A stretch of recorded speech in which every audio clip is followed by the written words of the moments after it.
Assalamualaikum warahmatullahi wabarakatuh. Kami dari kelompok 4 kelas A120 mahasiswi ITB Master Pekanbaru. Kami akan menjelaskan tentang pengentasan kemiskinan dari masa ke masa Oleh 3 periode presiden, yaitu 1. Presiden Soeharto, 2. Presiden Megawati Soekarno Putri, 3. Presiden Susilo Bambang Yudhoyono. Dengan dosen pemangku kami, Bapak Wandi Nur Iksan, SPT MM. Baiklah, di sini saya akan menjelaskan pengentasan kemiskinan pada masa Presiden Soeharto. Sebagaimana yang kita ketahui, Presiden Soeharto menjabat sebagai presiden dari tahun 1970 sampai dengan 1998. Di era Presiden Soeharto, kebijakan untuk mengentaskan kemiskinan di Indonesia yakni dikeluarkannya instruksi presiden yang pertama, desa tertinggal, yaitu upaya penanggulangan kemiskinan yang langsung ditujukan kepada masyarakat yang ada di desa tertinggal. Yang kedua, program bantuan kesejahteraan fakir dan miskin. Yang ketiga, program keluarga mandiri, yaitu suatu program untuk merangsang pasangan muda yang biasanya aktif pada gerakan Karang Taruna, Pramuka, dan lain-lain agar tetap tinggal dan membangun di desanya sehingga dapat membangun keluarga modern mandiri secara dini. Yang keempat, program peningkatan peranan wanita. Kelima, pembinaan Karang Taruna dan asistensi keluarga miskin. Yang keenam, peningkatan intensifikasi pertanian tanaman pangan, yaitu salah satu cara pengolahan lahan pertanian sebaik-baiknya guna meningkatkan hasil dengan memanfaatkan beragam jenis sarana. Yang ketujuh, program pendidikan dan kesehatan. Yang kedelapan, pembinaan usaha kecil kredit canda kulak, yaitu pemberian bantuan modal kerja dalam bentuk kredit dengan syarat ringan kepada para pedagang kecil atau bakul, terutama yang hidup di masyarakat. Terutama yang hidup di masyarakat pedesaan melalui koperasi unit desa atau KUD. Yang kesembilan, program transmigrasi, yaitu tujuannya untuk memindahkan penduduk dari suatu daerah yang padat penduduk ke daerah lain dalam wilayah Indonesia. Yang ke-10, tabungan kesejahteraan keluarga atau TAKESRA dan kredit usaha kesejahteraan keluarga atau KUKESRA. Itulah tadi beberapa kebijakan yang dikeluarkan untuk mengentaskan kemiskinan yang ada di Indonesia pada era Presiden Soeharto. Perkenalkan, nama saya Esti Katarina. Saya akan membahas tentang pengentasan kemiskinan oleh Megawati. Setelah Gus Dur, Megawati dilantik untuk menggantikannya. Krisis ekonomi masih terasa pada masa pemerintahannya. Namun, terdapat kemajuan pada masa pemerintahannya seperti investasi yang mengalir dari dalam maupun luar negeri. Dalam bidang politik, pemerintahan Megawati masih tidak lepas dari praktik KKN atau korupsi, kolusi, dan nepotisme. Stabilitas nasional masih goyang sehingga ia menjual beberapa aset negara kepada asing untuk melakukan stabilitas nasional. Di bidang ekonomi, Megawati lebih fokus pada perbaikan sektor perbankan dan ekonomi masyarakat umum.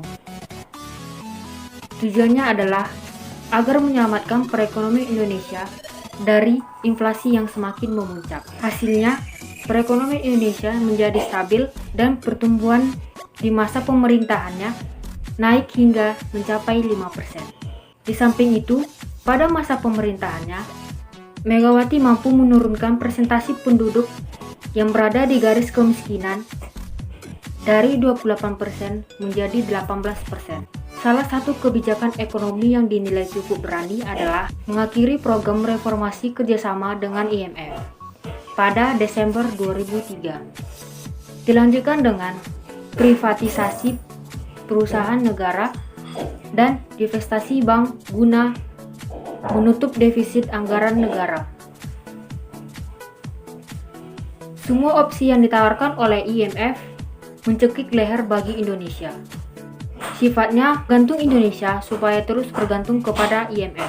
Setelah mengakhiri kerjasama dengan IMF, Megawati menerbitkan Instruksi Presiden Nomor 5 Tahun 2003 tentang paket kebijakan ekonomi. Sudah berakhirnya program IMF untuk menjaga stabilisasi ekonomi makro.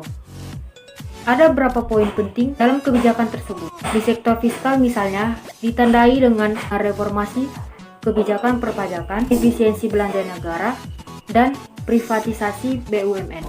Di sektor keuangan, dilakukan perancangan jaring keamanan sektor keuangan, divestasi bank-bank di BPPN, memperkuat struktur governance bank negara, dan restruktur sektor pasar modal, asuransi, serta dana pensiun. Lalu di sektor investasi, dilakukan peninjauan daftar negatif investasi, menyederhanakan perizinan, restrukturisasi telekomunikasi, dan energi serta pemberantasan korupsi. Dampaknya dinilai cukup baik. Kurs rupiah yang semula 9.800 pada tahun 2001 menjadi 9.100 pada tahun 2004. Tingkat inflasi menurun dari 13,1% menjadi 6,5%. Sedangkan pertumbuhan ekonomi naik 2%. Berikut pengentasan kemiskinan yang dilakukan oleh Megawati. Yang pertama, listrik murah untuk rumah tangga miskin. Yang kedua, subsidi untuk masyarakat yang kurang mampu. Yang ketiga, subsidi bunga untuk program kredit usaha. Yang keempat, subsidi pupuk. Dan yang terakhir, pelayanan kesehatan. Assalamualaikum warahmatullahi wabarakatuh. Perkenalkan, nama saya Lailatul Munawwaroh.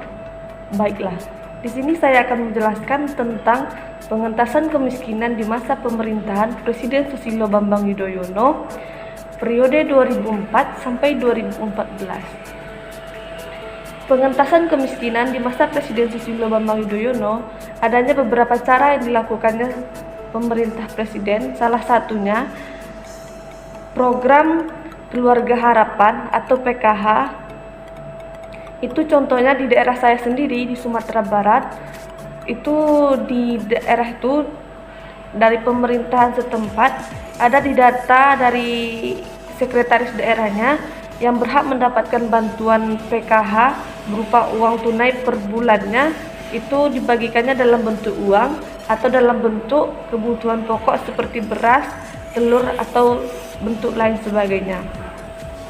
Dan adanya bantuan subsidi beras untuk masyarakat miskin atau raskin, itu dibagikannya saat per bulan itu 5-10 kg beras per kepala keluarga di daerah setempat. Dan yang selanjutnya ada program Askes atau Jamkesmas. Itu rata-rata di seluruh negara Republik Indonesia, setiap daerah pasti ada mendapatkan bantuan Jamkesmas atau Askes. Tapi tidak semua masyarakatnya mendapatkan ini, karena pemerintah setempat sudah memilih orang yang berhak mendapatkan bantuan Jamkesmas atau Askes. Jadi tidak di semua daerah itu mendapatkan bantuan Jamkesmas, tetapi Jamkesmas hanya untuk orang-orang yang membutuhkan di daerah tersebut yang berhak mendapatkannya. Selanjutnya ada program bantuan langsung tunai atau BLT. Ini sama saja dengan pembagian beras raskin tadi, tapi dalam bentuk uang yang dipergunakan untuk kebutuhan anak sekolah seperti membeli tas, sepatu, buku, dan lain-lainnya, sehingga tidak bisa dipergunakan secara pribadi atau untuk misalnya untuk membeli handphone, kan kebutuhan pribadi, jadi tidak bisa digunakan seperti itu. Jadi bantuan langsung tunai itu hanya digunakan untuk memenuhi kebutuhan pendidikan anak sekolah. Selanjutnya ada bantuan langsung sementara atau BLSM. Itu juga sama, karena pemerintah setempat sudah mengacak atau mendata nama-nama kepala keluarga yang kurang mampu, yang sederhana, atau yang disebut orang berpunya. Jadi yang berhak mendapatkan bantuan ini orang dari sederhana ke bawah. Jadi pemerintah setempat sudah mendata siapa yang berhak mendapatkan bantuan tersebut. Jadi di masa pemerintahan Susilo Bambang Yudhoyono, tingkat kemiskinan turun dari 14% sampai 11%, dan tingkat perekonomian Indonesia sangat cukuplah bagus. Kesimpulannya, secara historis, upaya pengentasan kemiskinan di Indonesia telah menjadi prioritas di setiap era pemerintahan dengan berbagai program yang digilirkan. Di era Soeharto, pada tahun 1970 sampai 1998, kebijakan yang dilakukan untuk pengentasan kemiskinan diantaranya keluarnya instruksi Presiden Desa Tertinggal, program bantuan kesejahteraan fakir miskin, program keluarga muda mandiri, hingga program transmigrasi. Selanjutnya di era Megawati, tahun 2001 sampai 2004, pemerintah mengeluarkan program listrik rumah untuk keluarga miskin. Pemerintah juga memperbanyak subsidi, di antaranya subsidi untuk masyarakat kurang mampu, subsidi bunga untuk program kredit usaha mikro, subsidi pupuk, dan subsidi pelayanan kesehatan. Pada era Susilo Bambang Yudhoyono, pemerintah meluncurkan program nasional pemberdayaan keluarga mandiri, program keluarga harapan, subsidi beras untuk fakir miskin, bantuan siswa miskin, hingga program bantuan langsung tunai maupun bantuan langsung sementara masyarakat. Program pengentasan kemiskinan di masing-masing pemerintahan, keberhasilannya tidak bisa hanya dilihat dari seberapa besar kemampuannya menekankan persentase masyarakat miskin. Program yang dijalankan oleh pemerintah berjalan sesuai dengan kondisi pada masanya. Beberapa kebijakan ini saling melengkapi dari seluruh program pengentasan kemiskinan dari pemerintahan sebelumnya. Implementasi program-program tersebut telah membantu pemerintah menekankan angka kemiskinan dari kisaran 60% pada 1970 menjadi 9,82% pada Maret 2018.